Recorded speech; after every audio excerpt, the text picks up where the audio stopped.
இது மாதிரி சம்மே நிறைய டிஎன்பிஎஸ்சி காம்படிட்டிவ் எக்ஸாம்ஸ்ல கேட்டுக்கிட்டு இருப்பாங்க.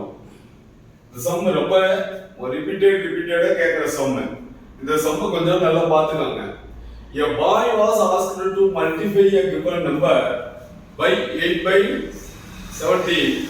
Instead, he divided the given number by 8 by 17 and he got the result 225 more than what should have he got if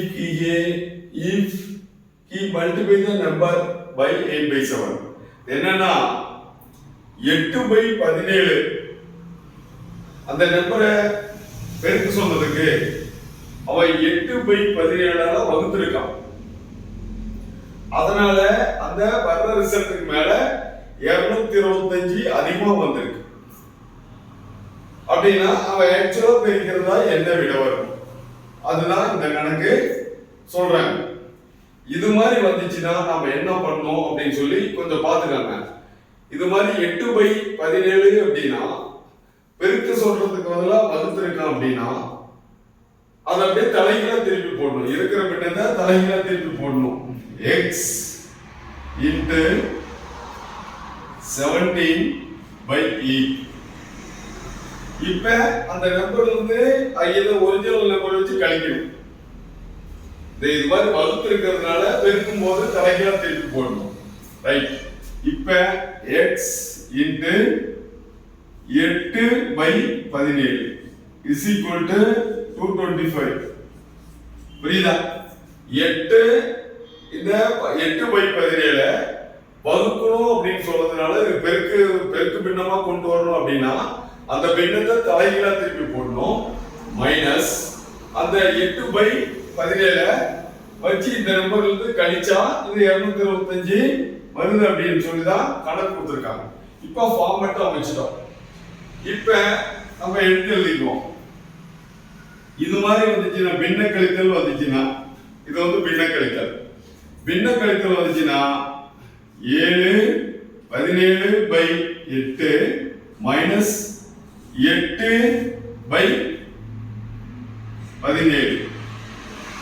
இதுக்கு LCM கண்டுபிடிக்கணும். LCM கண்டுபிடிச்சா ரெண்டு வேரியேஷன் நம்பர் இருக்கு. அதனால இதையும் பெருக்கி போட்டுக்கணும். பெருக்குனா 8 17 136. இப்ப இதையும் 17 பெருக்கு. இது வந்து 8 into 17 137. இப்ப 17 into 17 எவ்வளவுன்னு பார்க்கணும். 7 49 1 7 11 1 17 17 9 8 2 289 மைனஸ். இப்ப இது வந்து 8 பெருக்கிறோமா, இங்கேயும் 17 பெருக்கும்.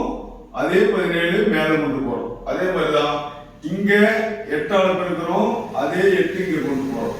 இது எப்படி வருதுன்னு உங்களுக்கு டவுட் வர்றதுனால கிளியரா சொல்றேன். ரைட். இப்ப 8 64. இப்ப 289 இருந்து 64 கழிக்கிறோம். 9 4 போச்சுன்னா 5, 8 6 போச்சுன்னா 2, 225. இப்ப இதை கழிச்சா என்ன வருது? 225. ஓகேவா? இப்ப பின்ன என்ன வருது? 225 by 136. இதுக்கு நமக்கு ஒரு பின்ன கிடைச்சிருச்சு. இப்ப is equal to 225. இங்க இருக்கிறத நம்ம எழுதுறோம். இதெல்லாம் கன்வெர்ட் பண்ணும்போது இதுல இருந்து இது கழிச்சா இந்த பின்னத்தை வந்திருக்கு. இது வந்து x இருக்கு இல்லையாங்க. இந்த x வந்து இப்ப அடுத்த ஸ்டெப் போடுறோம் பாருங்க. 225. இந்த சமத்துக்கு அந்தாண்ட போகும்போது இது மாதிரி பெருக்கல் வந்துச்சுன்னா இது தலைகீழா திருப்பி போடணும். தலைகீழ திருப்பி போட்டா 136/225. ஓகேவா? இத 225 அடிச்சுனா மீதி 136. இதுதான் ஆன்சர். புரியுதா? இது மாதிரி தான் போடணும். என்ன போட்டிருக்கு உங்களுக்கு தெரியுதா? மறுபடியும் ஒரு தடவை சொல்றேன். இந்த பாய்வாஸ், அதாவது ஒருத்தர் 8/17 பெருக்க சொன்னதுக்கு அவன் 8/17 வகுத்திருக்கான். அதனால 225 ரூபா அதிகமா வந்துருச்சு. 225 அதிகமா வந்துருச்சு. ஆக்சுவலா அவன் பெருக்கிறதா என்ன விட வரும்? 8/17 பெருக்கிறதா என்ன விட வரும்? அதுதான் கணக்கு. அது மாதிரி வந்துச்சுன்னா நாம அது மாதிரி பெருக்கிறது பதிலாக வகுத்துல போட்டு போடணும்னா அது தலைகீழ திருப்பி போடணும். போட்டு அந்த நம்பர் வந்து ஒரிஜினல் நம்பரை கழிச்சோம்னா என்ன விட வருதோ அந்த விடையை வந்து இதுல போட்டு சப்ஸ்டிட் பண்ணணும். ஓகேவா? அதுதான் பண்றேங்க. இங்க அந்த பின்ன கூட்டல், இந்த பின்ன கழித்தல் போட்டிருக்கோம். பின்ன கழித்தல் போட்டா இந்த 225 வருது.